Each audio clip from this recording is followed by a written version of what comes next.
Hello, good evening everyone. आप सबका eco पाठशाला यूजीसी नेट जीआरएफ में स्वागत है। आज हम इस वीडियो में यूपी पीजीटी के जो बाकी के क्वेश्चन बचे हैं 25 क्वेश्चन जो रह गए हैं उनको हम आज इसमें कंप्लीट करेंगे और ये यूपी पीजीटी का पार्ट 4 रहेगा। ठीक है। और इसके अलावा आपके लिए एक न्यू इन्फॉर्मेशन,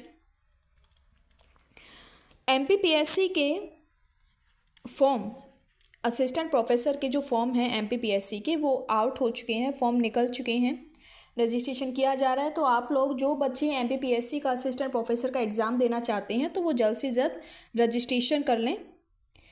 इसके अलावा अभी हाल ही में जीआईसी का पेपर हुआ था, एक मिनट, जीआईसी का पेपर हुआ था तो उसका भी हम पेपर इसमें सॉल्व करेंगे। ठीक है, जीआईसी हो गया, अभी जीडीसी का भी पेपर सॉल्व करना है, एचपी का पेपर हुआ है, हिमाचल प्रदेश का सेट का पेपर, उसे भी हमें सॉल्व करेंगे। तो फिलहाल अब आज हम यूपी पीजीटी का पेपर सॉल्व करते हैं, ये इसका लास्ट पार्ट रहेगा और इसके बाद में हम जीडीसी के पेपर से हम शुरुआत करेंगे। ठीक है, तो चलिए चलते हैं और शुरू करते हैं। यूपी पीजीटी के बाकी के क्वेश्चंस को हम सॉल्व करेंगे।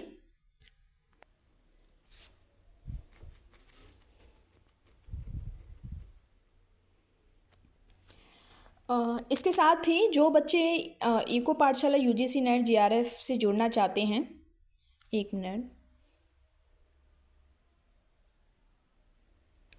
जो जुड़ना चाहते हैं वो इस टेलीग्राम चैनल को स्कैन करके ग्रुप में जुड़ सकते हैं। इको पाठशाला यूजीसी नेट जीआरएफ का एक टेलीग्राम चैनल है जिसमें आपको सारे कॉम्पिटिटिव एग्ज़ाम जिसमें इकोनॉमिक्स आता है, जैसे यूजीसी नेट जीआरएफ का एग्ज़ाम है, असिस्टेंट प्रोफेसर के अलग अलग स्टेट्स के एग्ज़ाम हैं, एमपीपीएससी का असिस्टेंट प्रोफेसर का एग्ज़ाम, उत्तर प्रदेश का, हरियाणा का, राजस्थान का, तो सारी इन्फॉर्मेशन आपको डे टू डे मिलती रहेगी, सारी अपडेट आपको इस चैनल पर मिलती रहेगी।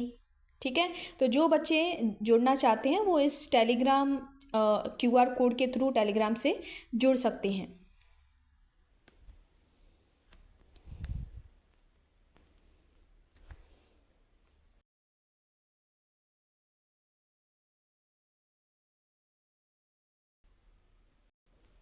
लास्ट पार्ट 3 में मैंने जो लास्ट क्वेश्चन छोड़ा था वो 99 को मैंने कंप्लीट करवाया था।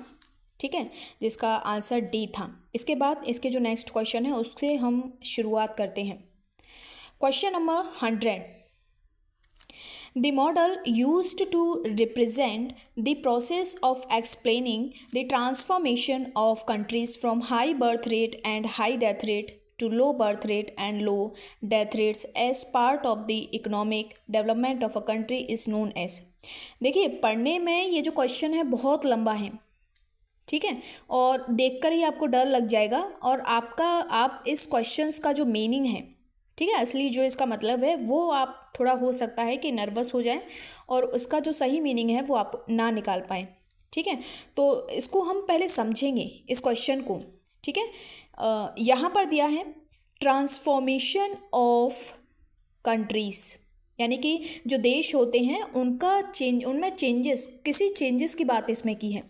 फ्रॉम, कौन सा changes? From high birth rate and high death rate. ठीक है, यानी कि कोई कंट्री जो है उस कंडीशन में है जहाँ पर बर्थ रेट कैसा है? हाई है, और जो डेथ रेट है, डेथ रेट शॉर्ट में मैंने लिखा है डीआर, डेथ रेट क्या है? वो भी हाई है। पहले हम इस चीज़ को समझते हैं कि इस सिचुएशन में कंट्री किस तरह का उसका नेचर है। ठीक है, अब देखिए, बर्थ रेट हाई होता है। बर्थ रेट हाई का क्या मतलब है? कि ऐसा देश जहाँ पर बच्चे ज़्यादा पैदा हो रहे हैं, जन्म ज़्यादा हो रहे हैं। ठीक है, और फैमिली और जो लोग होते हैं वो ज़्यादा बच्चे कब पैदा करते हैं? जब वो अनएजुकेटेड होते हैं। ठीक है, या हम कहें वो जागरूक कम होते हैं। फैमिली प्लानिंग की जो इम्पोर्टेंस है उसके बारे में उन लोगों को नॉलेज कम होती है। ठीक है, या हो सकता है कि रूढ़वादी होते हैं, उनके जो बिलीव्स होते हैं लड़की के कंपैरिजन में लड़के को ज़्यादा इम्पोर्टेंस देना, तो उस वजह से भी बर्थ रेट हाई होता है। डेथ रेट हाई होने का क्या मतलब है? वहाँ लोग ज़्यादा मर रहे हैं, मृत्यु हो रही है, कम जीते हैं, ठीक है। ये वो सिचुएशन है जहाँ पर लोगों की मृत्यु ज़्यादा होती है। इसका मतलब है कि उनको जो मेडिकल फैसिलिटीज़ हैं वो कम मिल रही हैं। ठीक है, यानी कि ये एक ऐसा सिचुएशन है जो काफ़ी पिछड़ा हुआ एरिया है और जहाँ पर लोगों को मेडिकल फैसिलिटीज़ नहीं हैं, अपने स्वास्थ्य के बारे में वो जागरूक नहीं हैं। तो इस तरह की जो सिचुएशन पाई जाती है वो कहाँ, किस तरह के देशों में पाई जाती है? लेस डेवलप्ड कंट्रीज़ में।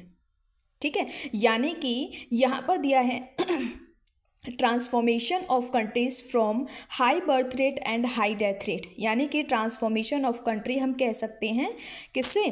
फ्रॉम एलडीसी, यानी एलडीसी कंट्री से वो किस तरफ जाएगा? अब देखिए, rates to low birth rate and low death rate, यानी कि उस तरफ जाएगा जहाँ पर बर्थ रेट कम होगा और डेथ रेट भी कम होगा। यानी बर्थ रेट कब होगा? जब बर्थ रेट कम होने का मतलब है बच्चे कम पैदा हो रहे हैं, यानी कि लोग अब फैमिली प्लानिंग के कॉन्सेप्ट को समझ रहे हैं। यानी इसका मतलब है अब लोगों में जो एजुकेशन है वो इंक्रीज़ हो रही है, लोग पढ़ लिख कर जो है समाज को चला रहे हैं। ठीक है, ये वो सिचुएशन है जिसका समाज जो है पढ़ा लिखा है। डेथ रेट कब कम होगी? जब लोगों को जो हेल्थ फैसिलिटीज़ होती हैं वो अब ज़्यादा लोगों को मिल रही हैं, लोग अपने स्वास्थ्य के ऊपर ध्यान दे रहे हैं, यानी कि लोग अब जागरूक हो रहे हैं। यानी कि ये सिचुएशन किस तरह के देशों में पाई जाती है? ये पाई जाती है डेवलप्ड कंट्रीज़ में। ठीक है, तो यहाँ पर कोई भी कंट्री जो है इस सिचुएशन से, जब इस सिचुएशन में जाता है, ठीक है, लेस डेवलप्ड कंट्रीज से वो डेवलप्ड कंट्रीज़ की तरफ जाता है, तो ये इकोनॉमिक डेवलपमेंट का कौन सा पार्ट होता है? ठीक है, rates as part of the economic development of a country, ये किस नाम से जाना जाता है? ये जो प्रोसेस होता है जिसमें कंट्री लेस डेवलप्ड कंट्रीज से डेवलप्ड कंट्रीज़ की तरफ जाती हैं। ठीक है, तो ये कौन सा है जिसमें हम बर्थ रेट और डेथ रेट के बेस पर इसको एक्सप्लेन कर रहे हैं? तो वो कौन सा मॉडल होता है? यहाँ पर आपके सामने 4 ऑप्शन दिए हैं। ठीक है, पहला ऑप्शन है जियोग्राफिक ट्रांजिशन मॉडल। देखो, नाम से ही स्पष्ट है, जियोग्राफिक का मतलब होता है जो कि भूगोल, जो इन्वायरमेंट से रिलेटेड है, इन्वायरमेंट में जो चेंजेस होते हैं, नेचर में जो चेंजेस होते हैं, ये उसके ट्रांजिशन को शो करता है। तो यहाँ पर क्योंकि हम पॉपुलेशन की बात कर रहे हैं, ठीक है, और यहाँ एक ध्यान रखिए, जो पॉपुलेशन होता है, किसी देश की जो पॉपुलेशन होती है उसको सबसे ज़्यादा 3 चीज़ों से प्रभावित होती है। पहला होता है बर्थ रेट, दूसरा होता है डेथ रेट और तीसरा होता है माइग्रेशन। ठीक है, इन 3 चीज़ों की वजह से किसी कंट्री की जो पॉपुलेशन है वो चेंज होती है। अब यहाँ पर क्योंकि हम पॉपुलेशन की स्टडी कर रहे हैं तो ये जियोग्राफी इसका पार्ट नहीं होगा, तो ये इसका ऑप्शन हट जाएगा। डेमोग्राफिक ट्रांजिशन मॉडल, देखो डेमोग्राफिक का मतलब होता है जनांकिकी, जनांकिकी मतलब जन की आंकिकी मतलब जनसंख्या, यानी कि जनसंख्या में जो ट्रांजिशन हो रहा है उसकी स्टडी को ये मॉडल बताता है। तो ये हो सकता है इसका आंसर, ठीक है, क्योंकि ये डेमोग्राफी यानी पॉपुलेशन से रिलेटेड है। लेकिन इसके अलावा क्योंकि 2 ऑप्शन बचे हैं, हम पहले उनको समझेंगे, देन उसके बाद हमारा जो फाइनल डिसीजन है उसको लेंगे। ऑप्शन नंबर सी ये ठीक लग रहा है, ठीक है, बी वाला इसको हम टिक कर देते हैं। Option number C economic transition model, देखो इकोनॉमिक ट्रांजिशन मतलब ये इकोनॉमिक कंडीशन से रिलेटेड चेंजेस को शो करेगा मॉडल, तो यहाँ पर ये इसका आंसर नहीं होगा। डेमोग्राफिक डिविडेंड मॉडल, अब देखो यहाँ पर क्या है, डेमोग्राफिक का मतलब ये पॉपुलेशन से रिलेटेड है, डिविडेंड का मतलब होता है, हिंदी में कहते हैं इसको लाभांश। लाभांश मतलब हमारी जो पॉपुलेशन होती है उसको हम 3 भागों में बांटते हैं, बुजुर्ग, बच्चे और युवा। युवा जिसको हम कहते हैं वर्किंग पॉपुलेशन, जो 15 से लेकर 59 एज ग्रुप का होता है, जो वर्किंग पॉपुलेशन होती है, इसको आप नोट कर लीजिए, 15 टू 59 एज ग्रुप के जो लोग होते हैं वो डेमोग्राफिक डिविडेंड में आते हैं, यानी कि इन लोगों की वजह से किसी देश की इकोनॉमी में चेंजेस आते हैं। ठीक है, तो यहाँ पर डिविडेंड का मतलब इस ग्रुप से है। तो क्योंकि हम लो बर्थ रेट डेथ रेट की हम बात कर रहे हैं तो यहाँ बच्चे आएंगे, ठीक है, ये पॉपुलेशन से रिलेटेड होगा, तो ये इसका नहीं होगा यहाँ, सिर्फ क्योंकि पॉपुलेशन के सिर्फ एक पार्ट की स्टडी की जाती है। बाकी बच्चा ऑप्शन बी वाला, तो इसका जो आंसर होगा वो बी ही होगा। ठीक है, अब चलते हैं नेक्स्ट क्वेश्चन पर। Question number 101, the Wiseman peacock hypothesis regarding public expenditure growth is based on the concept of. ये पब्लिक फाइनेंस से क्वेश्चन आया है। सबसे पहले हम समझेंगे पीकॉक वाइसमैन पीकॉक हाइपोथेसिस क्या होता है। देखो, ये जो थ्योरी है, हाइपोथेसिस है, ये हाइपोथेसिस बताती है कि कोई भी कंट्री, ठीक है, जब एबनॉर्मल कंडीशन में होती है, एबनॉर्मल, ठीक है, एबनॉर्मल मतलब ऐसी सिचुएशन जो नॉर्मल नहीं है, जैसे युद्ध की स्थिति या फ्लड, बाढ़ हो, या फिर कुछ ऐसी सिचुएशन जो विपरीत परिस्थितियों को शो करती हैं। इन सिचुएशंस को हैंडल करने के लिए सरकार को पैसे की ज़रूरत होती है, मनी की, क्योंकि नॉर्मल कंडीशन में क्या होता है कि नॉर्मल कंडीशन के कंपेरिजन में जो इस तरह की सिचुएशन होती है वहाँ सरकार को ज़्यादा खर्चा करना पड़ता है, और उस एक्सपेंडिचर को पूरा फुलफिल करने के लिए सरकार क्या करती है, कुछ समय के लिए टैक्सेस को इंक्रीज़ कर देती है, या फिर कुछ न्यू टैक्सेस को क्या करती है, इंट्रोड्यूस करती है। ठीक है, अब जब मान लीजिए किसी कंट्री ए में की स्थिति है, इसको मैं इधर लिख लेती हूँ, किसी कंट्री ए में,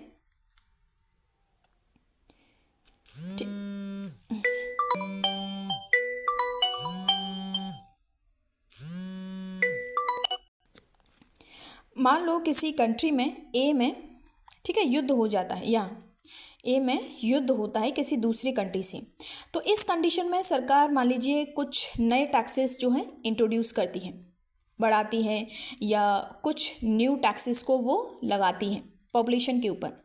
अब कुछ समय के बाद हम युद्ध से जो है नॉर्मल कंडीशन में आ गए, नॉर्मल कंडीशन में। अब नॉर्मल कंडीशन में क्या होता है कि यहाँ पर जो इस सिचुएशन में सरकार ने टैक्सेस को बढ़ाया था या नए टैक्सेस को इंट्रोड्यूस किया था, तो उसमें से टैक्सेस जो है या तो उनकी दर को, रेट को ये लोग कम कर देते हैं, कुछ जो न्यू टैक्सेस उन्होंने लगाए थे उनको वो हटा देंगे। ठीक है, लेकिन क्या होता है कि कुछ जो टैक्सेस होते हैं वो लगे रहते हैं, यानी कि वो ना तो हटते हैं और ना ही कम होते हैं। तो कुछ एक्स्ट्रा टैक्सेस के कंटिन्यूस लगे रहने की वजह से सरकार का जो एक्सपेंडिचर है,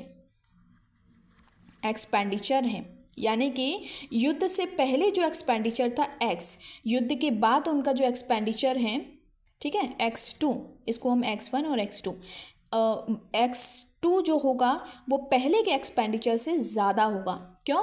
क्योंकि यहाँ पर कुछ जो टैक्सेस हमने युद्ध के दौरान सरकार ने लगाए थे, कुछ न कुछ अब लगे रह गए हैं, और उसकी वजह से सरकार को जो रेवेन्यू है पहले के कंपैरिजन में ज़्यादा मिल रहा है, और उसकी वजह से उसका जो एक्सपेंडिचर है वो ज़्यादा होगा। यानी कि इस चीज़ को हम ऐसे शो कर सकते हैं कि सरकार का मान लो एक्सपेंडिचर इतना था, युद्ध होने के बाद में कुछ नए टैक्सेस को उसने इंट्रोड्यूस किए जिससे रेवेन्यू बढ़ा और उसका एक्सपेंडिचर बढ़कर इतना हो गया। फिर से मान लो कोई एबनॉर्मल कंडीशन आई, वहाँ पर कुछ और नए टैक्सेस को इंट्रोड्यूस किया, फिर उसका जो एक्सपेंडिचर है, रेवेन्यू है, पहले के कंपेरिजन में बढ़ गया। यानी कि ये जो चीज़ है वाइसमैन पीकॉक के अकॉर्डिंग ये कंटिन्यूस ऐसे सीढ़ी की तरह चलती रहेगी। ठीक है, तो यहाँ पर इसमें दिया है कि इनमें से ये जो हाइपोथेसिस है, इनमें से ऑप्शन में से किस पर बेस्ड है। अब देखिए, एक सिचुएशन से निकलकर जब हम दूसरे सिचुएशन में जाते हैं, यानी कि हमारी जो रेवेन्यू एक्सपेंडिचर है उसके एक लेवल से जब हम दूसरे लेवल पर जाते हैं, तो ये जो इफ़ेक्ट होता है इसको हम कहते हैं डिस्प्लेसमेंट इफ़ेक्ट।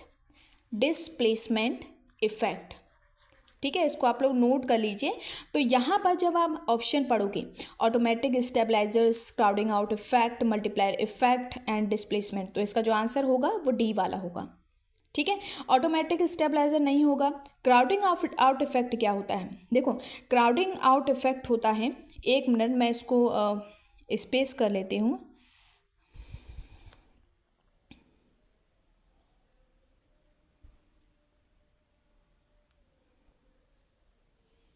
ठीक है, अब देखिए क्राउडिंग आउट इफेक्ट क्या होता है कि जब गवर्नमेंट अपने एक्सपेंडिचर को बढ़ा देती है, गवर्नमेंट अपना जो एक्सपेंडिचर होता है उनको इंक्रीज़ कर देती है, ठीक है, तो क्या होगा, वो मनी की डिमांड ज़्यादा करेगी। ठीक है, तो उससे जो है इकोनॉमी में जो इंटरेस्ट रेट होता है वो बढ़ जाता है, और उस इंटरेस्ट रेट के बढ़ने से जो इन्वेस्टमेंट होता है वो कम होने लगता है। तो ये जो इफ़ेक्ट होता है कि गवर्नमेंट एक्सपेंडिचर के बढ़ने से इन्वेस्टमेंट इकोनॉमी में कम होने लगता है, इसको कीन्स ने क्राउडिंग आउट इफेक्ट का नाम दिया। ठीक है। मल्टीप्लायर इफेक्ट क्या होता है? मल्टीप्लायर इफेक्ट, देखो यहाँ पर कहीं भी आपको मल्टीप्लायर के अलावा कोई भी वर्ड नहीं है, तो यहाँ पर हम इसको ऐसे एक्सप्लेन करेंगे कि दो वेरिएबल हैं एक्स और वाई। ठीक है। एक्स मान लीजिए कॉज है और वाई जो है वो इफेक्ट है। ठीक है। तो यहाँ पर कॉज में कोई चेंजेस होने से वाई पर जो असर पड़ेगा, यानी एक्स में कोई चेंज होता है तो वाई जो है मल्टीपल टाइम्स चेंज होगा। क्या होगा? मल्टीपल टाइम्स चेंज होगा। तो इस तरह का जो रिलेशनशिप होता है कि कॉज में कोई चेंजेस हो और इफेक्ट जो है उसे कई गुना बदल जाता है, चेंज हो जाता है, तो उसको हम कहते हैं मल्टीप्लायर इफेक्ट।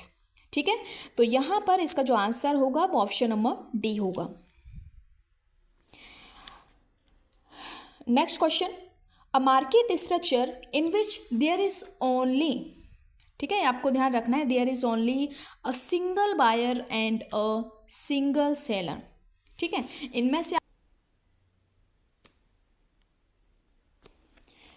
तो यहाँ पर आपके सामने जो है कई सारे मार्केट स्ट्रक्चर दिए हुए हैं। ठीक है। पहले हम सभी को समझते हैं। ओलिगोपॉली क्या होता है? ओलिगोपॉली एक ऐसा मार्केट होता है जहाँ पर फ्यू सेलर होते हैं, कुछ सेलर होते हैं और वो एक दूसरे के ऊपर इंटरडिपेंडेंस होते हैं, यानी कि अपने डिसीजन के लिए वे दूसरे सेलर के ऊपर डिपेंड होते हैं।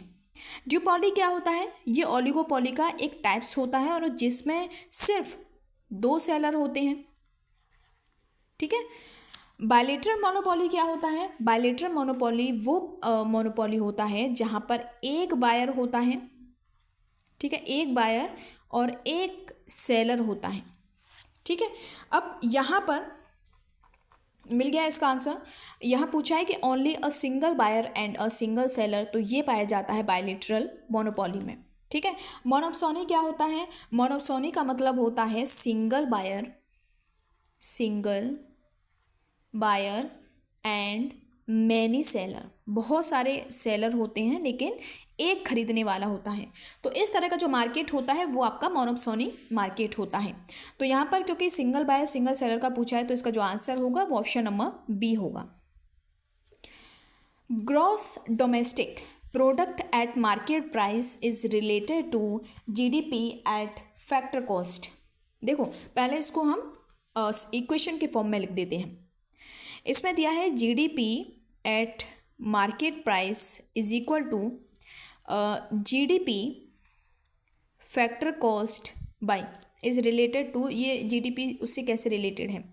तो क्लास में मैंने आप लोगों को पढ़ाया था नेशनल इनकम का and form of national income, तो वहाँ पर GDP market price, GDP factor cost, ठीक है, जीएनपी मार्केट प्राइस, एनएनपी, ये सब कुछ मैं पढ़ा चुकी हूँ।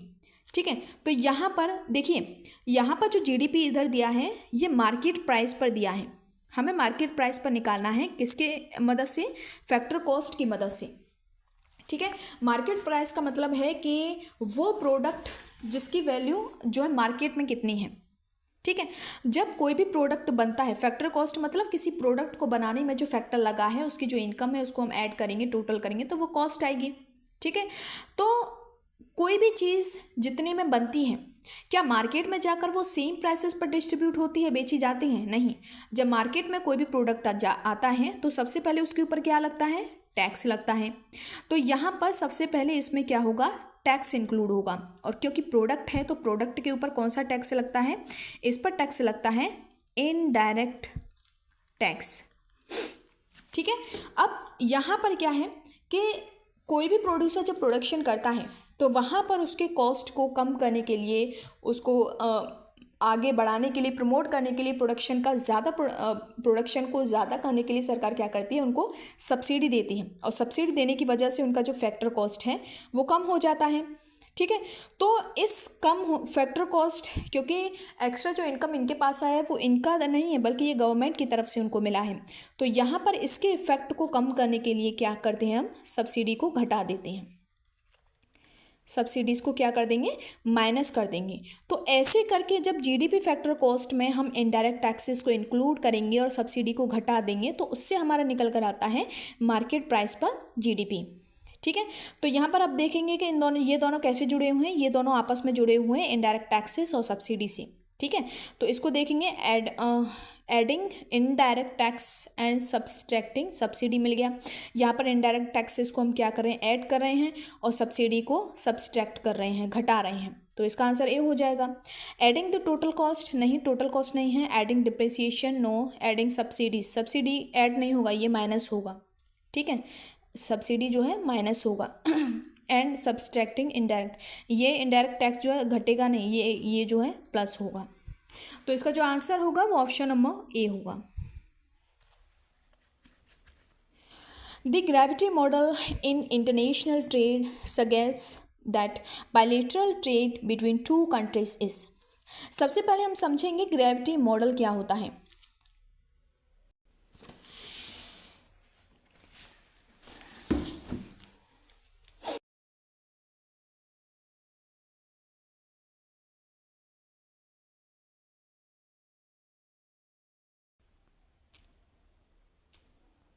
ग्रेविटी मॉडल जो है ये सबसे पहले दिया था 1962 में। 1962 में एक इकोनॉमिस्ट थे जिनका नाम था जे टेनबर्जन। क्या नाम था? जे टेनबर्जन। ठीक है, इन्होंने इस मॉडल को दिया था, और इस मॉडल में उन्होंने बताया था कि दो देश के बीच में, मान लो ए कंट्री और बी कंट्री के बीच में जो ट्रेड होगा वो दो चीज़ों पर डिपेंड करता है। एक, उस कंट्री का साइज़ कैसा है, ठीक है, और दूसरा है उन दोनों के बीच में डिस्टेंस कैसा है, दूरी कैसी है। साइज़ जितना ज़्यादा बड़ा होगा उनके बीच में जो ट्रेड है वो उतना ही ज़्यादा होगा, यानी कि इन दोनों के बीच में कैसा रिलेशन है? पॉजिटिव रिलेशन है। ठीक है, अब डिस्टेंस की बात करते हैं। दो देश एक दूसरे के जितना पास होंगे, पास होने का मतलब है उनके बीच में डिस्टेंस जितनी कम होगी, उनके बीच में जो ट्रेड है वो उतना ही ज़्यादा होगा। ठीक है, लेकिन डिस्टेंस जब जितनी ज़्यादा होगी उनके बीच में, वो जितना एक दूसरे से दूर होंगे, उनके बीच में जो ट्रेड है वो क्या होगा? उतना ही कम होगा। यानी कि इन दोनों के बीच में, डिस्टेंस और ट्रेड के बीच में, अकॉर्डिंग टू जे टेनबर्जन, कैसा रिलेशन है? नेगेटिव रिलेशन है। ठीक है, तो इसी चीज़ को यहाँ हम देखते हैं। Trade between two countries is inversely related to their economic size. अब देखिए, क्या उनके इकोनॉमिक साइज से ट्रेड कैसा रिलेटेड है? पॉजिटिव है, लेकिन यहाँ पर दिया इन्वर्सली, यानी उल्टा। ये इन्वर्सली नहीं होगा, ये पॉजिटिव होना चाहिए, तब ठीक होगा। ठीक है, determined solely by comparative advantage नहीं। Directly related to their economic size, ये ठीक है। हमारे इकोनॉमिक साइज से डायरेक्टली मतलब पॉजिटिवली, सीधा सीधा जुड़ा हुआ है, ये ठीक है, ये वाला यहाँ तक ठीक है। And inversely related to the distance between them, और डिस्टेंस के बेस पर उन दोनों में कैसा रिलेशन है? इन्वर्स है। तो यहाँ कैसा रिलेशन है? इन्वर्स है। तो मिल गया इसका आंसर। तो इसका जो आंसर है सी होगा। डी भी देखते हैं, independent of geography factor, no, इसका ये आंसर नहीं होगा। तो इसका जो आंसर है वो सी वाला सही होगा। Question 105, in Keynesian theory investment is primarily determined by. देखिए, यहाँ पर हम इन्वेस्टमेंट के बारे में जो कीनशियन थ्योरी है उसको हम समझते हैं पहले। कीन्स कहते हैं कि किसी इकोनॉमी में जो इन्वेस्टमेंट होता है वो दो चीज़ों पर डिपेंड करता है। एक होता है इंटरेस्ट रेट और दूसरा होता है MEC। MEC क्या होता है? ये होता है मार्जिनल इफिशियंसी ऑफ कैपिटल। ठीक है, अब इन दोनों के बीच में कैसा रिलेशन है? इंटरेस्ट रेट जितना हाई होगा इन्वेस्टमेंट उतना ही कम होगा, और ये जितना कम होगा इन्वेस्टमेंट उतना ही ज़्यादा होगा। यानी दोनों के बीच में कैसा रिलेशन है? दोनों के बीच में नेगेटिव रिलेशन है। MEC क्या होता है? MEC का मतलब है कि जब कोई प्रोड्यूसर प्रोडक्शन करता है और उसमें 1 यूनिट एडिशनल कैपिटल को यूज़ करता है, तो उससे टोटल प्रोडक्शन में, ठीक है, उससे टोटल प्रोडक्शन में कितना चेंज आया, ये उसको शो करता है। 1 यूनिट कैपिटल लगाने से प्रोडक्शन में ज़्यादा चेंज आता है, यानी कि ज़्यादा प्रोडक्शन बढ़ता है, तो इसका मतलब MEC इंक्रीज हो रहा है। और MEC इन ज़्यादा बढ़ी हुई एडिशनल यूनिट से ज़्यादा आपको प्रोडक्शन मिलेगा, तो उस कंडीशन में इन्वेस्टमेंट हाई होगा। यानी कि जब MEC हाई होगा तो इन्वेस्टमेंट भी हाई होगा, और जब MEC कम होगा तो इन्वेस्टमेंट भी कम होगा, यानी दोनों के बीच में कैसा रिलेशन है, पॉजिटिव रिलेशन है। ठीक है, तो यहाँ पर कीन्स कहते हैं कि अब इन दोनों में से सबसे ज़्यादा कौन इन्वेस्टमेंट को प्रभावित करता है, तो यहाँ पर कीन्स कहते हैं कि इंटरेस्ट जो होता है वो उसकी एक लिमिटेशंस होती हैं, वो एक सीमा से ज़्यादा नहीं हो सकता है और एक सीमा से कम नहीं हो सकता है। तो उसके कंपेरिजन में इन्वेस्टमेंट को सबसे ज़्यादा प्रभावित करने वाले जो फैक्टर हैं वो MEC है, मार्जिनल एफिशिएंसी ऑफ कैपिटल। ठीक है, तो यहाँ पर ये पढ़ते हैं, in Keynesian theory investment is primarily determined by availability of physical capital. नहीं, यहाँ पर देखिए कीन्स ने क्या कहा है, दो चीज़ों से प्रभावित होता है, इंटरेस्ट रेट और MEC। ठीक है, तो अमाउंट ऑफ गवर्नमेंट स्पेंडिंग, नहीं, इससे भी नहीं होता है, मनी सप्लाई से नहीं होता है, the marginal efficiency of capital and rate of interest. Yes, इसका जो आंसर होगा वो डी वाला होगा।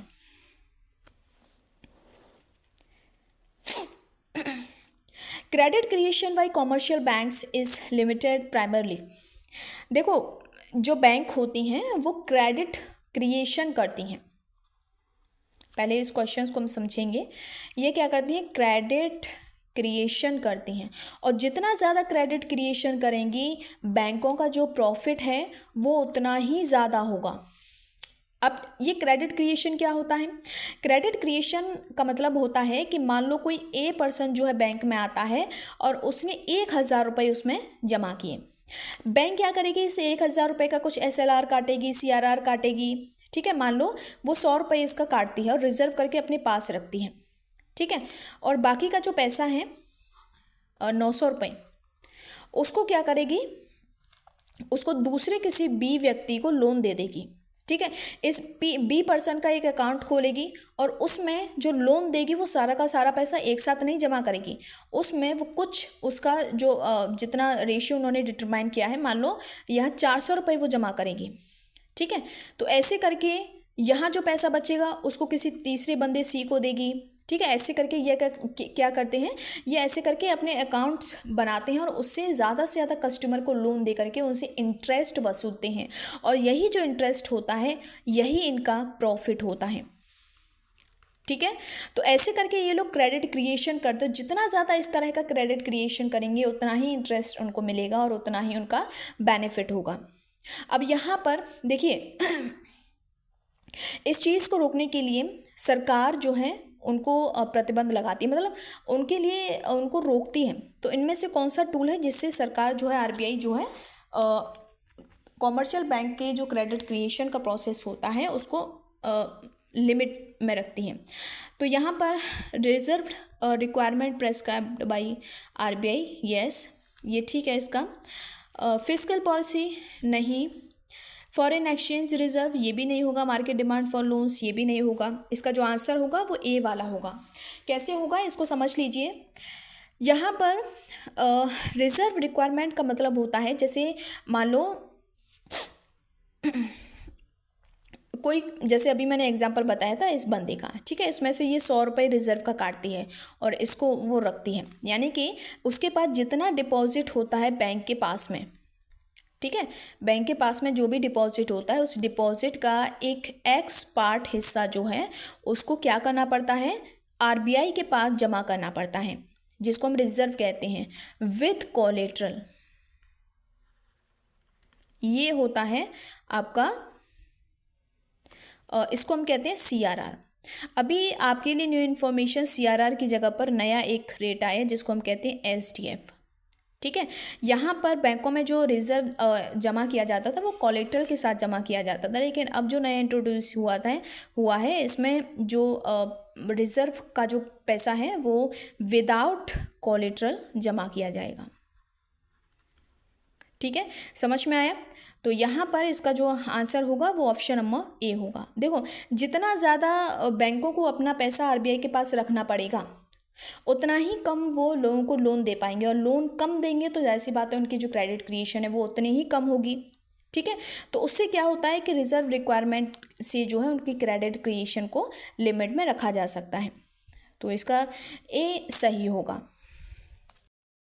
क्वेश्चन नंबर 107, यहाँ पर आपके सामने कुछ पॉलिसी थ्योरी दी है, उनको हमें क्या करना है, क्रोनोलॉजिकल ऑर्डर में लगाना है। ठीक है, तो पहला है launch of the national population policy, ये जो राष्ट्रीय जनसंख्या नीति है, नेशनल पॉपुलेशन पॉलिसी है, ये आया था 2000 में। और इसमें कहा गया था कि भारत को 2045 तक यहाँ हमारी जो पॉपुलेशन होगी वो कांस्टेंट होगी, ठीक है, कांस्टेंट रेट से ग्रोथ करेगी 2045 तक। Introduction of the family planning programme, ये जो फैमिली प्लानिंग का प्रोग्राम है ये आया था 1952 में इंडिया में फर्स्ट टाइम, ठीक है, जब देश के जो प्रधानमंत्री कौन थे, जवाहरलाल नेहरू जी। लेकिन आगे चलकर जो इंदिरा गांधी जी आई थी उन्होंने इसको कंपलसरी कर दिया था, जिसकी वजह से बहुत सारी प्रॉब्लम हुई थी और उनकी सरकार चली गई थी। तो सबसे पहले जो फैमिली प्लानिंग का जो प्रोग्राम का जो कंसेप्ट है वो 1952 में यहाँ इंडिया में इंट्रोड्यूस हुआ था। Establishment of the national rural health mission, इसको शॉर्ट में कहते हैं NRHM, ठीक है। ये कब आया था, ये आया था 2005 में, ठीक है। Adoption of the target free approach in family planning, देखो यहाँ पर पहले हम इस चीज़ को समझेंगे ये है क्या।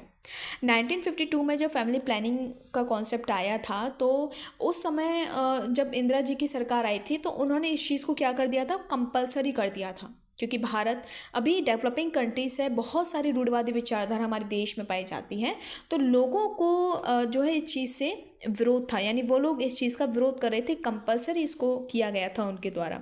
लेकिन बाद में क्योंकि इंदिरा गांधी जी की सरकार चली गई, देन उसके बाद में सरकार को रियलाइज़ हुआ कि ये जो चीज़ होती है इसको हमें कंपलसरी नहीं करना है, बल्कि लोगों की ज़रूरत के हिसाब से करना है, ठीक है। तो वहाँ से हमने सरकार ने देश में अपनाया गया adoption of the target free approach. Target free approach मतलब हमें अपना टारगेट जो है कंप्लीट करना है, यानी कि पॉपुलेशन को रोकना है। अब यहाँ पर ये जो अप्रोच होगा ये कंपलसरी नहीं होगा, ये लोगों की इच्छा पर डिपेंड करेगा। अगर वो फैमिली प्लानिंग को अपनाना चाहते हैं देन सरकार तब उसकी मदद करेगी, ठीक है। तो ये जो टारगेट फ्री अप्रोच है इसको इंडिया में इंट्रोड्यूस किया गया था, इसको किया गया था 1996 में, ठीक है, आफ्टर न्यू इकोनॉमिक पॉलिसी। अब इसको हम क्रोनोलॉजिकल ऑर्डर में लगाएंगे। सबसे पहले कौन सा आया था, सबसे पहले आया था 1952 वाला, यानी कि बी। देन उसके बाद में आया है डी, 1996 के बाद में 2000 ए, और फिर सी यानी BDAC। तो इसका जो आंसर होगा AB BA BD BDAC, तो इसका जो आंसर होगा वो बी होगा। Next question, the law of consumer surplus is based on, उपभोक्ता अधिशेष का जो नियम है वो किस पर बेस्ड है। आपके सामने 4 ऑप्शन हैं, indifference, curve analysis, law of substitution, law of diminishing marginal utility, revealed preference theory, ठीक है। तो ये जो इंडिफरेंस कर्व है, एक एक करके ऑप्शन को पढ़ेंगे। ये इंडिफरेंस कर्व जो है वो एलन एंड हिग्स ने दिया था, एलन एंड हिग्स ने दिया था, और इसके अनुसार हमारा जो कंजप्शन होता है, यूटिलिटी होती है, उसको नंबर के फॉर्म में काउंट नहीं किया जा सकता है, उसको हम ऑर्डर दे सकते हैं, ठीक है। तो इसी चीज़ को एक्सप्लेन करता है difference curve. Law of substitution ये नहीं होगा। Law of diminishing marginal utility इसका आंसर होगा, क्यों, क्योंकि law of diminishing marginal utility कहता है कि जब आप कोई चीज़ शुरुआत में कोई प्रोडक्ट खरीदते हो तो इसकी जो मार्जिनल यूटिलिटी होती है वो आपके लिए ज़्यादा होती है, और मार्जिनल यूटिलिटी जब ज़्यादा होगी तो आप इसके लिए ज़्यादा पे करना चाहोगे, और ज़्यादा जब आप पैसा भुगतान करोगे तो आपका जो कंज्यूमर सरप्लस होता है वो कम होता है।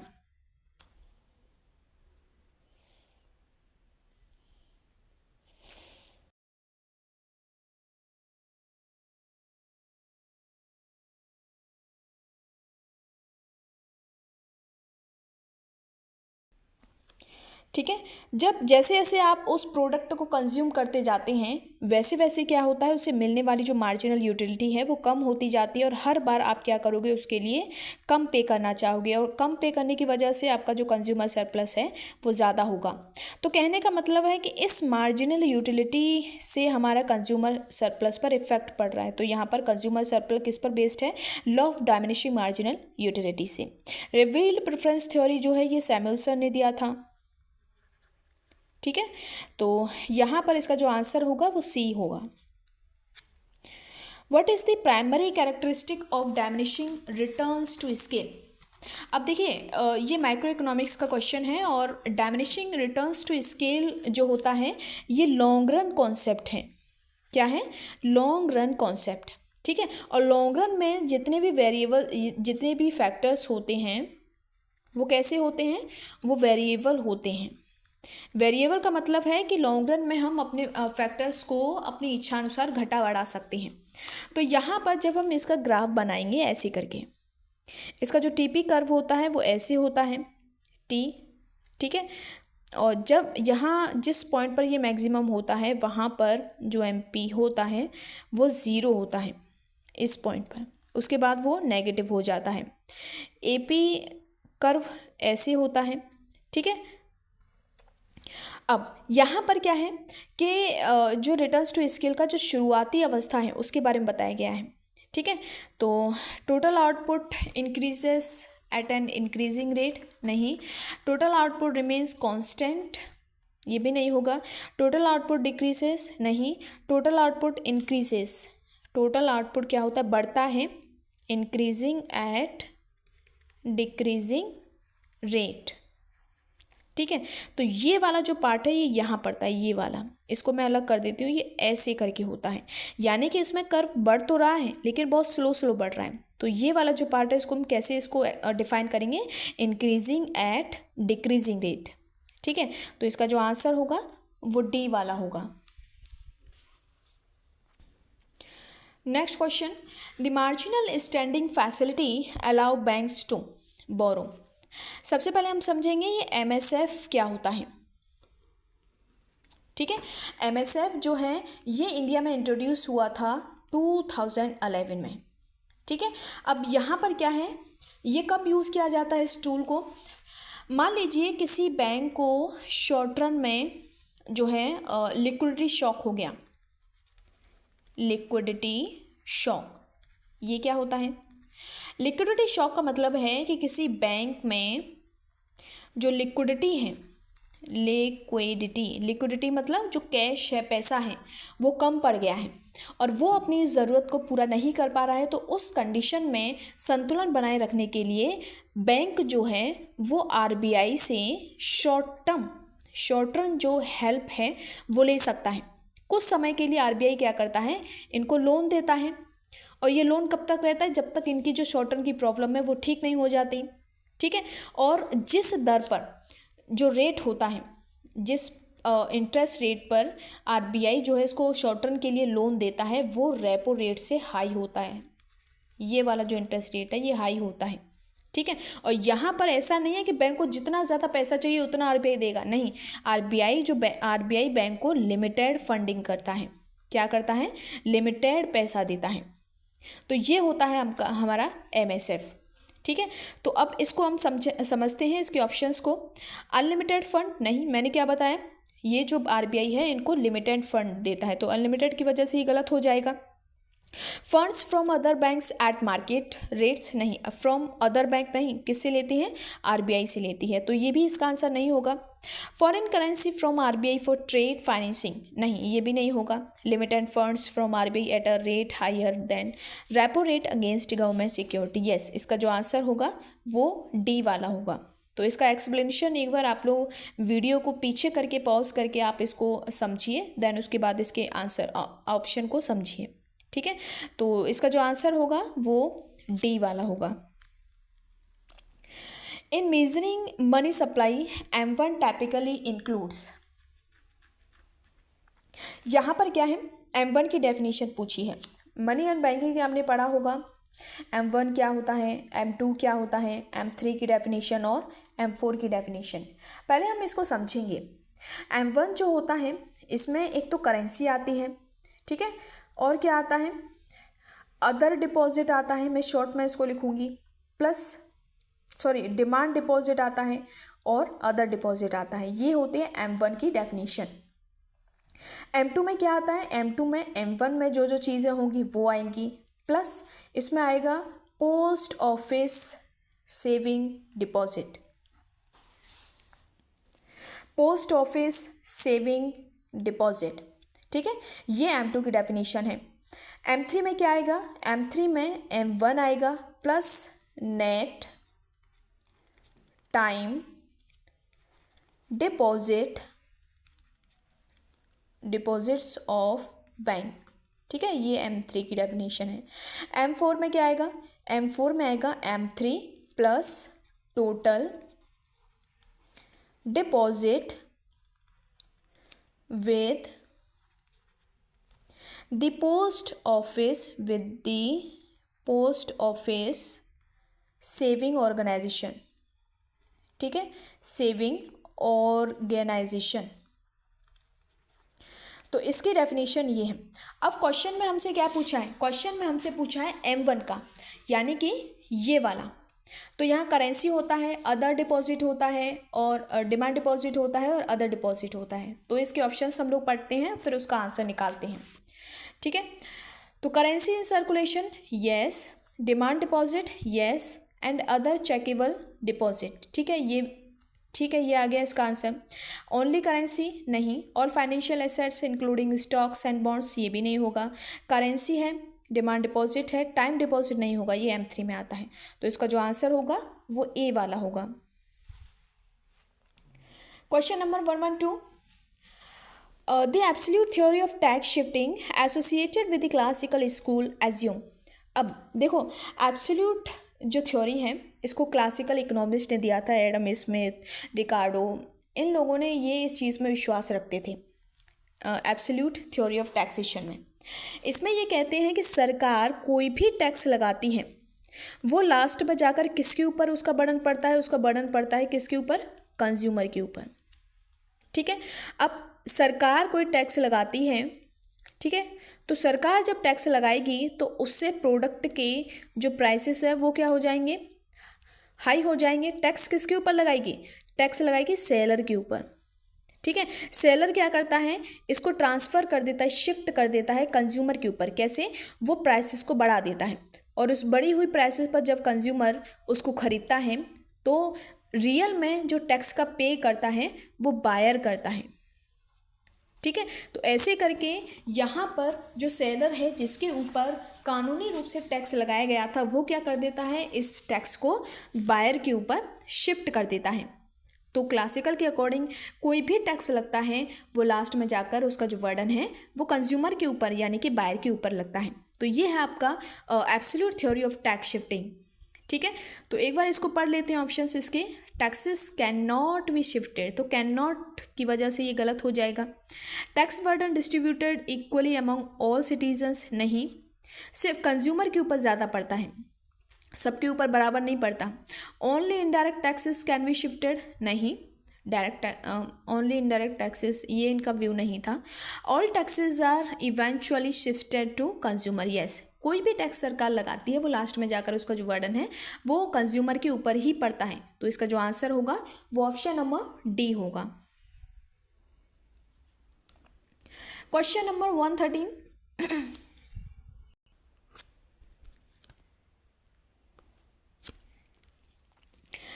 Next question, the income quantile ratio compares, income quantile ratio, इसका दूसरा नाम है 20-20 ratio.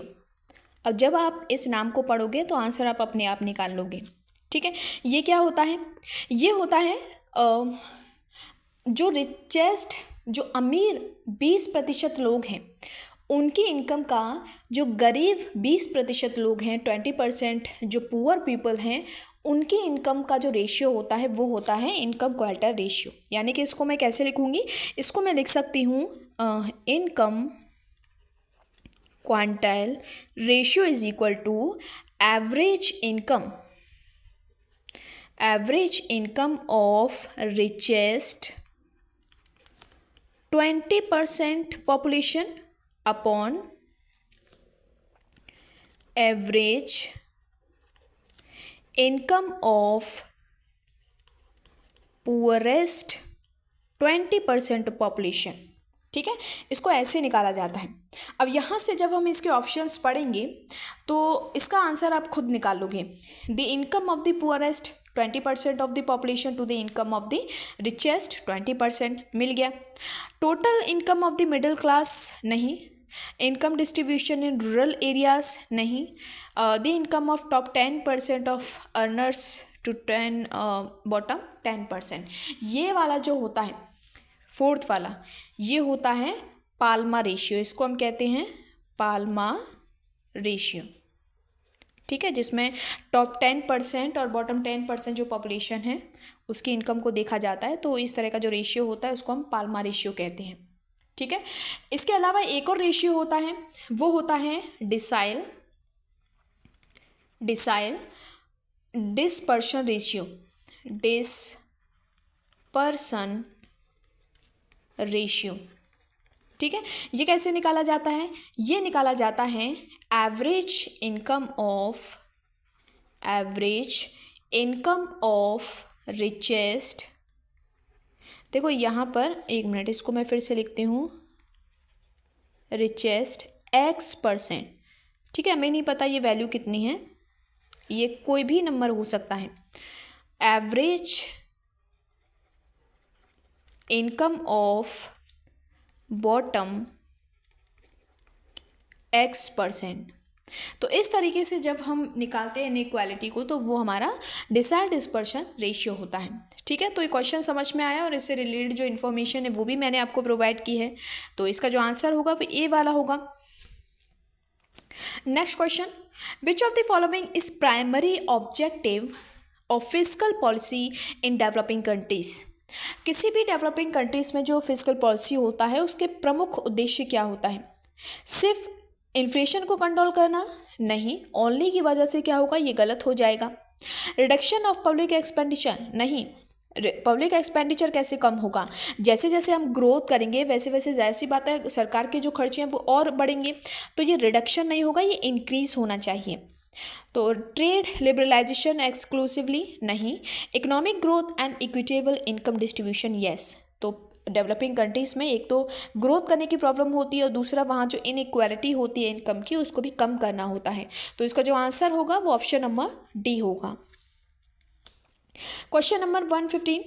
In perfect competition, if a firm's marginal cost curve intersects its average variable cost curve at the minimum point of AVC and market price equals this minimum AVC, the firm will. बहुत लंबा question है, घुमा दिया. चलो इसको हम समझते हैं. देखो सबसे पहले क्या है, कौन सा कंपटीशन है? यह है परफेक्ट कंपटीशन. ठीक है, अब यहाँ पर हम देखेंगे if a firms MC curve intersect it's AVC. ठीक है, तो पहले हम बनाते हैं. परफेक्ट कंपटीशन में ये एवरेज रेवेन्यू कर्व जो है मार्जिनल रेवेन्यू के बराबर होता है, यही प्राइस होता है और यही डिमांड होता है, ये हम सब लोग जानते हैं. ठीक है, एवरेज वेरिएबल कॉस्ट इसमें दिया है variable cost curve at the minimum point of AVC the market price equal the minimum AVC. देखो यहाँ पर ये लास्ट वाली लाइन आप देखिए, जो मार्केट प्राइस है P वो बराबर है किसके? Minimum point of AVC. ठीक है, तो हम जब बनाएंगे इसको तो ये ऐसे करके बनेगा AVC ऐसे करके. ठीक है, अब यहाँ पर क्या है, प्राइस और AVC एक दूसरे के बराबर हैं और जो MC है वो इसी मिनिमम पॉइंट से इसको कट करेगा, इंटरसेक्ट करेगा. ठीक है, तो ये वो पॉइंट है जहाँ पर प्राइस जो है वो AVC के बराबर है और इसको हम कहते हैं शट डाउन पॉइंट. यानी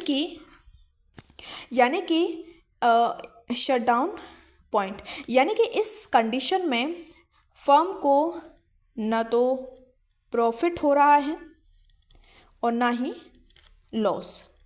ठीक है, यानी कि उसको नॉर्मल प्रॉफिट हो रहा है. नॉर्मल प्रॉफिट यानी कि जितना वो खर्चा कर रहा है उतना ही उसको रेवेन्यू मिल रहा है. तो इस कंडीशन में उसके सामने ऑप्शन है कि या तो वो प्रोडक्शन को कंटिन्यूस करता रहे, ठीक है, या फिर वो प्रोडक्शन को बंद कर दे. तो इस तरह की जो सिचुएशन होती है उसको हम कहते हैं शट डाउन पॉइंट. तो अब इसके ऑप्शंस को हम लोग पढ़ लेते हैं. Shut down immediately as it can not cover variable cost, नहीं ये गलत है. ठीक है, क्यों? क्योंकि इस सिचुएशन में क्या है कि जितना उसका वेरिएबल कॉस्ट है उतना उसको रेवेन्यू प्राइसेस के थ्रू मिल रहा है, तो ये वाला गलत हो जाएगा।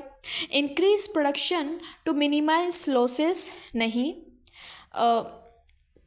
जब ये वाली सिचुएशन होती है तो कितना भी प्रोडक्शन बढ़ा ले, ठीक है, उसको उतना ही रेवेन्यू मिलेगा जितना वो खर्चा कर रहा है। एग्जिट द इंडस्ट्री परमानेंटली, नहीं, वो एग्जिट नहीं करेगा, उसकी चॉइस के ऊपर डिपेंड करता है। Continue production in the short run at the shut down point, yes, अभी जो एक्सप्लेन किया है वो इसका आंसर है, तो इसका जो डी है वो इसका सही आंसर होगा। Which among the following is not, यहाँ पर देखिए नॉट पूछा है, not an indirect method of credit control by RBI. अब देखो यहाँ पर ये जो क्वेश्चन है, एक मिनट, कैश रिजर्व रेशियो, ये है चैलेंजेबल क्वेश्चन, क्योंकि इसके जो सारे ऑप्शन है ये देखोगे ये है डायरेक्ट मेथड, इनमें कोई भी आपको इनडायरेक्ट मेथड नहीं मिलेगा, ठीक है, सॉरी, ये जो है इनडायरेक्ट, ये सारे ही इनडायरेक्ट मेथड हैं, ठीक है, ये सारे ही इनडायरेक्ट मेथड हैं, यहाँ पर कोई भी डायरेक्ट नहीं है, तो नॉट पूछा है तो सारे ही हैं, तो इसका कोई आंसर नहीं होगा। अब डायरेक्ट मेथड कौन से होते हैं ये भी हम समझेंगे। डायरेक्ट मेथड होते हैं जैसे मॉरल सुएशन, ठीक है, और क्रेडिट राशनिंग,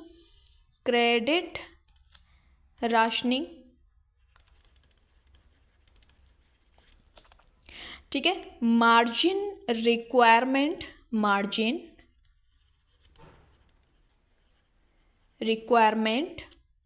डायरेक्ट एक्शन, ये सारी जो हैं डायरेक्ट मेथड होते हैं, डायरेक्ट एक्शन, ठीक है।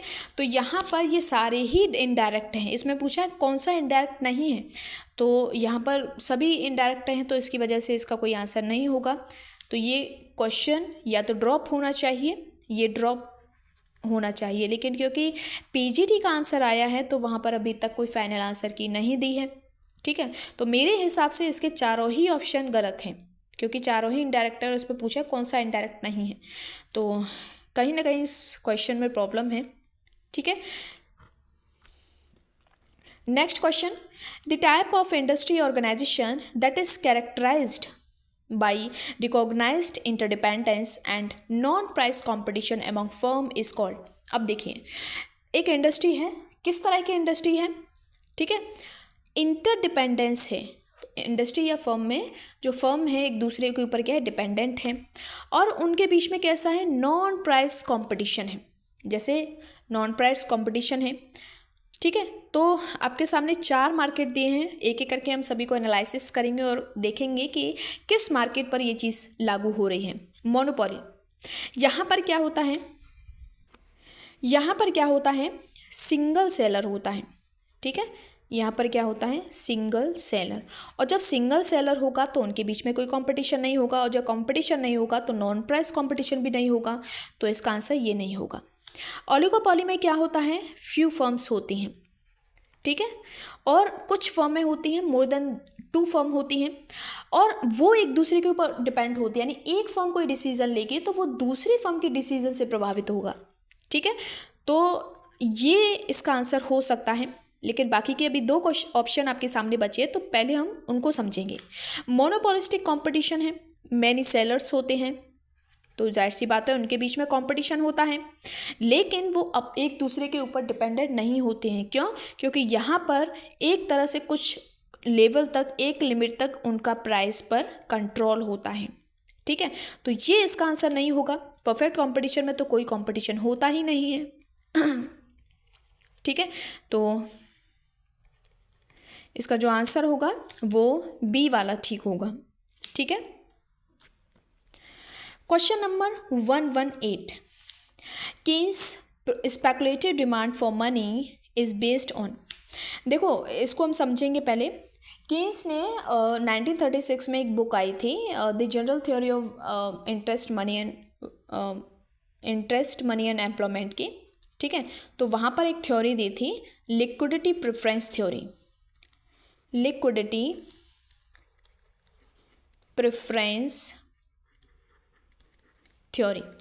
ठीक है। इसमें वो कहते हैं कि जो डिमांड होती है मनी के लिए, मनी जो डिमांड होती है वो 3 तरह की होती है।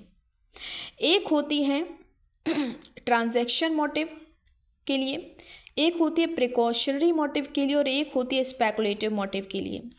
ये डिपेंड करती है इनकम पर, और जो प्रिकॉशनरी मोटिव होते हैं, प्रिकॉशनरी जो मोटिव होता है वो भी इनकम पर डिपेंड करता है, लेकिन जो स्पेकुलेटिव होता है वो डिपेंड करता है इंटरेस्ट रेट पर। ठीक है। और शेयर मार्केट में या फाइनेंशियल मार्केट में जो इंटरेस्ट और जो बॉन्ड होता है उनके बीच में नेगेटिव रिलेशन होता है बॉन्ड के प्राइस में। ठीक है, ये कहते हैं Keynes.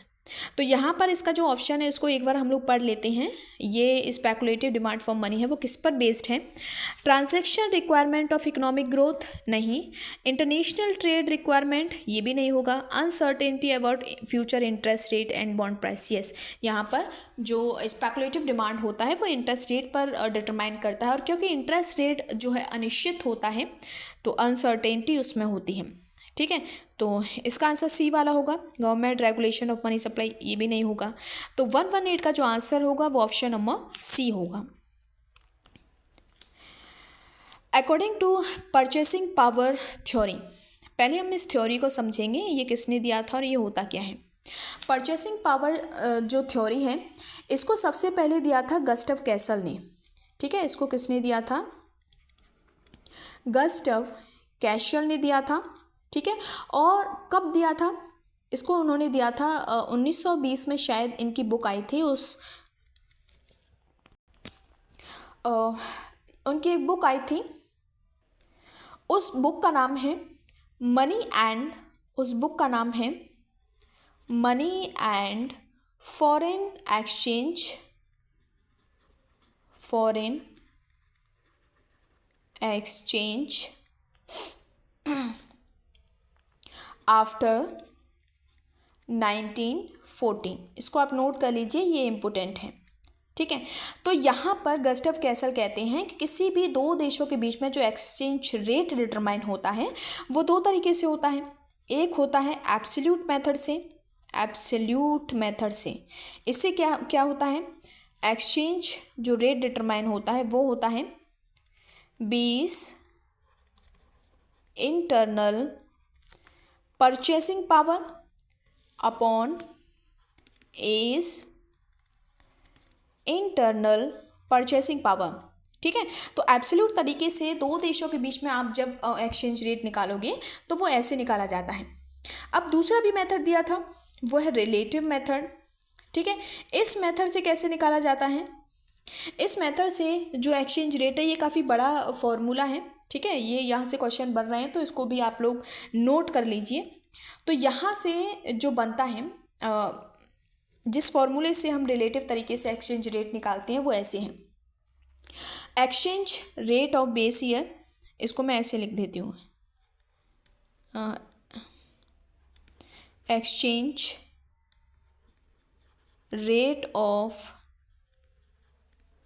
Base year multiply countries price index, काफ़ी लंबा फॉर्मूला है, countries price index in base year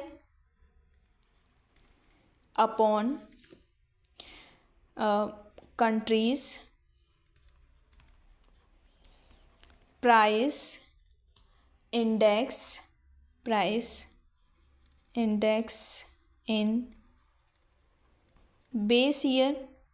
ठीक है, और यहाँ पर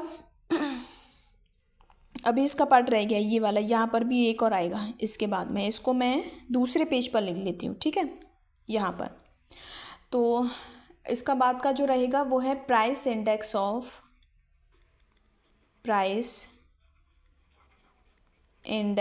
ऑफ फॉरेन कंट्री, फॉरेन ये मल्टीप्लाई करके है। ठीक है, foreign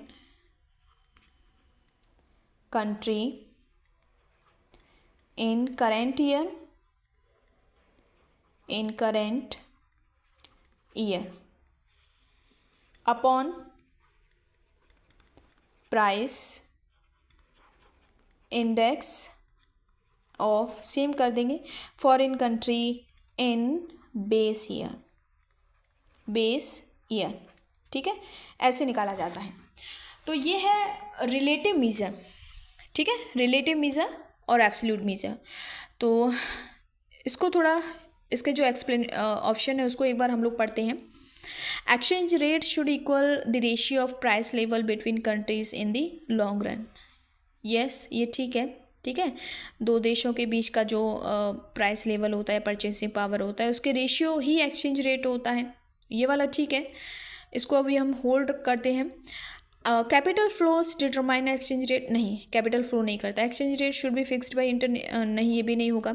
exchange rates are determined by interest rate differentials, नहीं। तो इसका जो आंसर होगा वो ए वाला होगा। The relationship between AR and MR and price elasticity. तो इन तीनों के बीच में जो रिलेशनशिप होता है वो होता है marginal revenue is equal to average revenue 1 - 1/A, ये इसका फॉर्मूला होता है, ठीक है। तो देखते हैं यहाँ पर कौन सा है, MR is equal to AR into E - 1/E, ये ठीक है, इसका आंसर मिल गया। ये मल्टीप्लाई होगा, मल्टीप्लाई है, ये गलत हो जाएगा, ये E नीचे नहीं आएगा, ये माइनस इसकी वजह से ये भी गलत हो जाएगा। AR is equal to MR, ये उल्टा कर दिया है, यहाँ पर ये MR आएगा और यहाँ पर ये AR आएगा, ठीक है। तो ये तीन गलत हो जाएंगे, तो इसका जो आंसर होगा वो ए होगा। When R is equal to 1, all the points in a scatter diagram would be। देखो R is equal to 1 क्या होता है, R का मतलब होता है correlation, ठीक है। R का मतलब क्या होता है, R का मतलब होता है correlation, एक मिनट, ठीक है। तो क्योंकि ये प्लस में है, इसका मतलब है कि ये परफेक्ट पॉजिटिव कॉरिलेशन है। तो इसका जो इस डायग्राम बनाएंगे वो इस तरीके से, जो डेटा होगा वो कुछ इस तरीके से फैला हुआ होगा, यानी कि ऊपर की तरफ चढ़ता हुआ होगा, ये होता है पॉजिटिव कॉरिलेशन, ठीक है।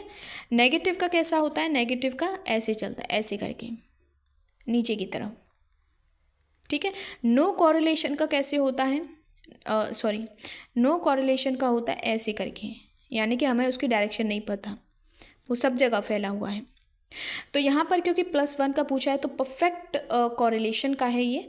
तो on a straight line directed from lower left to the upper right, ठीक है, ये आ गया, यानी लोअर लेफ्ट मतलब नीचे से ऊपर की तरफ ये जाता है, लेफ्ट से राइट की तरफ ऊपर की तरफ जाता है। तो ठीक है, इसका कर वैसे ही बनता है। स्ट्रेट लाइन नहीं होगा, वर्टिकल लाइन नहीं होगा, on the straight line directed from upper left, ये नेगेटिव होता है। ये जो होगा, ये चौथा वाला जो होगा R इज इक्वल टू -1 को शो करेगा, ठीक है। तो इसका जो आंसर होगा वो ए होगा।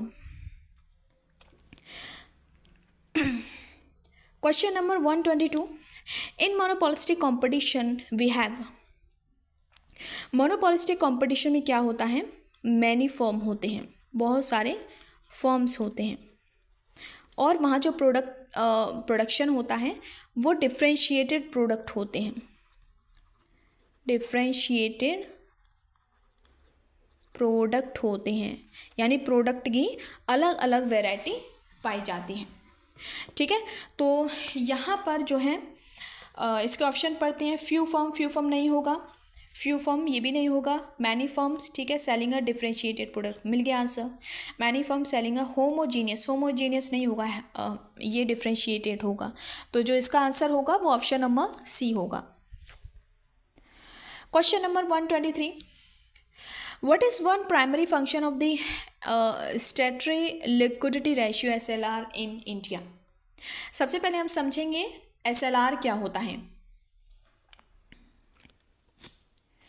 SLR क्या होता है, SLR जो है ये banking regulation act, banking regulation act, regulation act 1949 का एक सेक्शन है, सेक्शन 24, वहाँ पर इसका जिक्र है। SLR होता क्या है, ठीक है। SLR क्या, इसकी जो रेंज होती है वो 0 से 40% तक होती है, और RBI कहता है कि आपके पास जो total net demand and time liabilities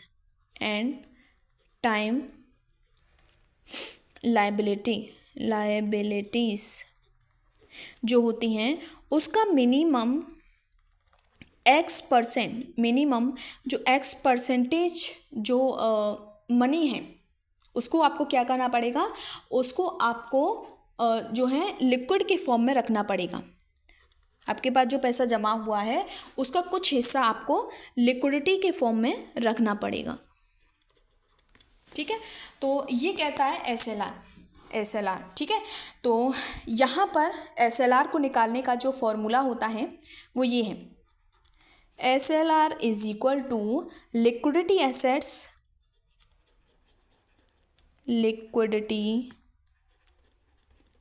assets upon net demand time liabilities. ठीक है, इसको मैं शॉर्ट लिख देती हूँ, net demand and time liabilities into 100।